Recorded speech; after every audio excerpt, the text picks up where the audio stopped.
Bien, je suis rentré de Berlin, comme vous le voyez, et dans la précipitation, ce fameux rush du salon, il est vrai qu'on ne fait pas tout parfaitement. Et là, en l'occurrence, bien sur le stand de Samsung, j'ai décidé un peu last minute de vous faire une vidéo sur The Moving Style. C'est vrai que c'est pas le produit révolutionnaire dans le genre, mais j'étais sur place et puis surtout, j'avais Florent Greff de chez Samsung qui était disponible pour m'en parler. Donc, on a lancé la vidéo, mais j'ai tout simplement oublié de faire un petit message d'introduction. Puis bien entendu, il y a d'autres vidéos qui vont venir. Vous pouvez d'ailleurs déjà en retrouver, notamment tournées sur le stand de chez Samsung. Je vous ai fait un live, je vous ai fait une multitude de shorts également pendant que j'étais sur place. Et puis la grosse vidéo peut-être qui vous intéresse, c'est celle qui concerne le micro RGB.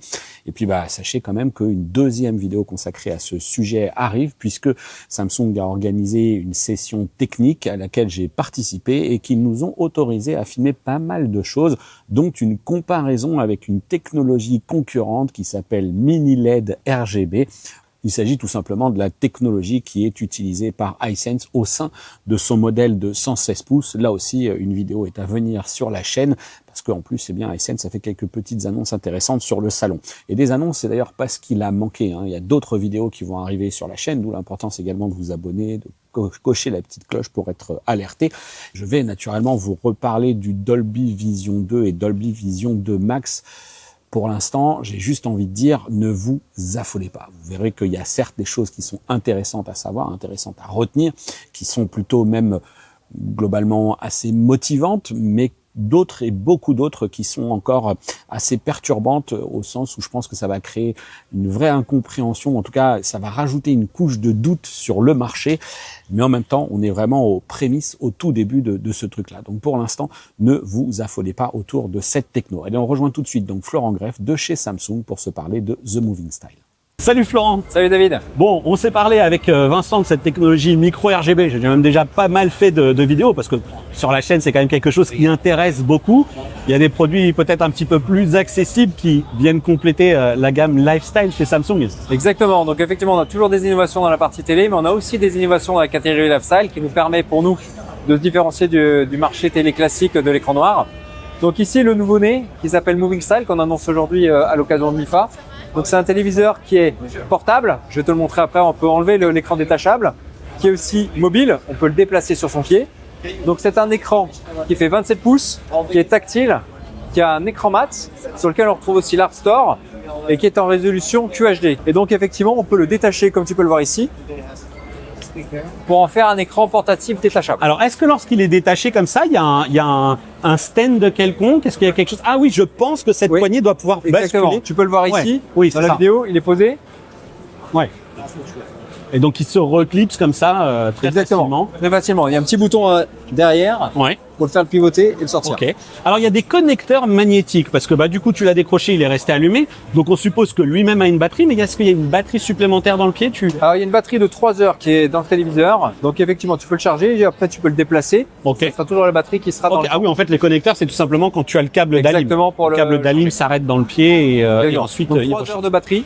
Donc, ce qui est super, et c'est vraiment un téléviseur qui te permet pour tous les usages de la journée. Donc, tu peux avoir un usage avec des enfants le matin qui font leurs céréales devant un écran. Tu peux le déplacer pour toi en télétravail ou autre. Tu peux regarder le soir en détachant l'écran, une série dans ton lit. Donc c'est vraiment multi-usage et on le voit aussi multi-usage pas seulement chez soi, mais aussi dans un cadre de travail type une agence immobilière qui utilisait le Sero de la famille Lifestyle par le passé. Qui peut être amené à déplacer d'une pièce à une autre parce que le produit... Allez, je veux bien que tu le fasses tourner un peu sur lui-même. Moi, je l'ai déjà manipulé. Il y avait un côté très direction assistée. C'est vrai qu'il roule bien. Voilà. Donc très facile, léger, maniable et avec cet écran détachable qui n'est pas très lourd, qui permet de se déplacer n'importe où. Ok. Alors, il est tactile, mais du coup... ça tourne sous quoi? On est plus proche de l'univers du smartphone avec de la surcouche One UI. Comment ça va se passer? Non, on est sur téléviseur classique comme on a chez nous, Tizen OS. Tu retrouves exactement l'interface Smart TV.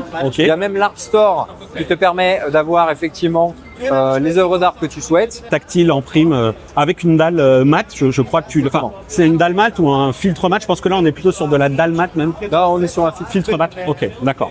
Très bien. Donc est-ce que c'est dispo? Combien ça coûte? Alors ça va sortir en fin d'année. On n'a pas encore la date exacte. On devrait lancer les précommandes à la fin du mois de septembre.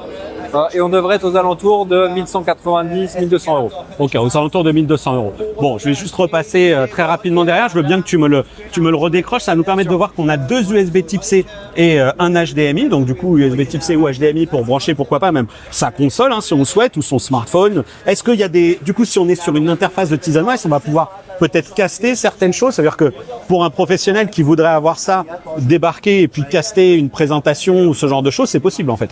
C'est possible. Ouais. Donc je peux brancher effectivement un ordinateur là-dessus, et en plus il a une particularité. J'ai évoqué notamment le coût de la console.